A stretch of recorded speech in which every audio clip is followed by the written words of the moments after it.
السلام عليكم أصدقائي ومرحبا بكم في فيديو جديد على قناتكم 2 كارز، اللي المحتوى ديالها بيع وشراء السيارات المستعملة في المغرب بدون وسيط.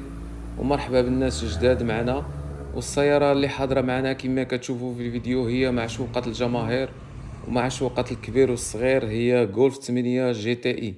وما غاديش نتكلم على الثمن ديالها دابا، غادي نخليه حتى الاخير ديال الفيديو، وغادي نتكلم على اهم مميزات ديالها والصفات ديالها، لانها الطوموبيل الطوب ما شاء الله.